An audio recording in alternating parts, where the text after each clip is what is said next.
கோபம் என்ன தில்லைவன காளியம்மா பூக்குழி போல் மேனியிலே எண்ணெய் ஊற்றும் காரணமா கோபம் என்ன தில்லைவன காளியம்மா பூக்குழி போல் மேனியிலே எண்ணெய் ஊற்றும் காரணமா தீக்காடா கொதிப்பவளே பூக்காடா மாறிவிடு தாய் பாசம் தேடி வரும் பிள்ளபசி ஆத்திவிடு இரங்கலையோ இல்லைவன திகம்பரியே ஈரக்கொல துடிக்குதம்மா குளிர்ந்து விட்டா தேவலையே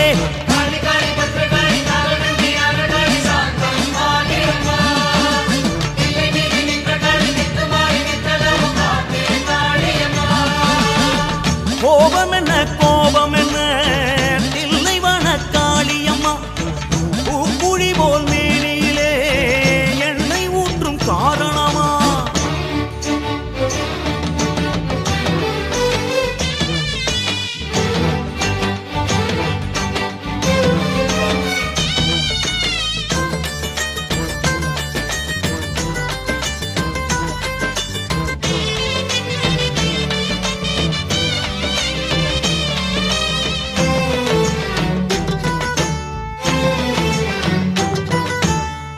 குடங்குடமா பாலூட்டி குழந்தைகளை காப்பவளே அடங்கிடுமா உன் கோபம் ஆரூடம் சொல்லலையே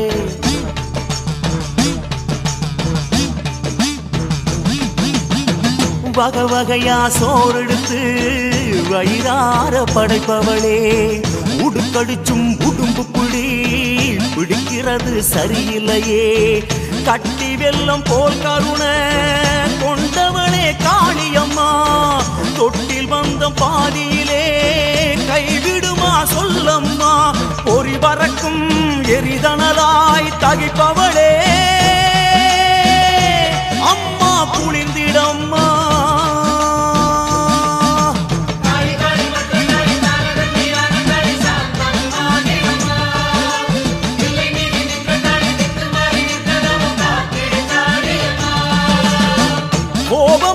கோபம் என்ன தில்லைவன காளியம்மா பூக்குழி போல் மேனியிலே எண்ணெய் ஊற்றும் காரணமா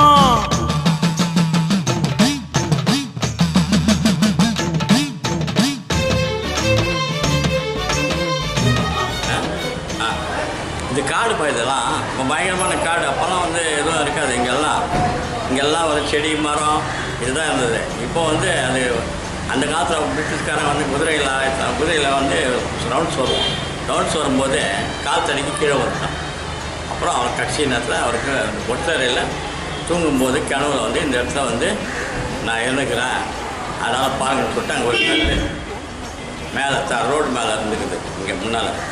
அப்புறம் அதை நோண்டி பார்த்தா அம்மாவுடைய ஊரும் அப்படியே இருந்தது. அதை எடுத்து இவனுங்க என்ன பண்ணானுங்க மேலே ஒரு கல்லுங்க மாதிரி பீடமாக வச்சு அது மேலே வச்சு போயிட்டானுங்க.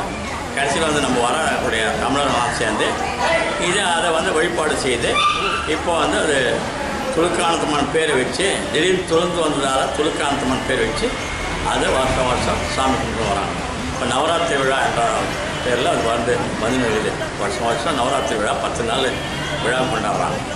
வேறு என்ன இது வந்து தமிழத்தை கண்டுபிடிக்கலை, எல்லாம் பிரிட்டிஷ்காரங்க. அதனால தான் இந்த மாரிசன் தோரன் ஒருத்தர் கண்டுபிடிச்சார். அதனால தான் இந்த தெரு வந்து மாரிசன் தெருன்னு வச்சாச்சு. என்ன சொல்கிறேன்.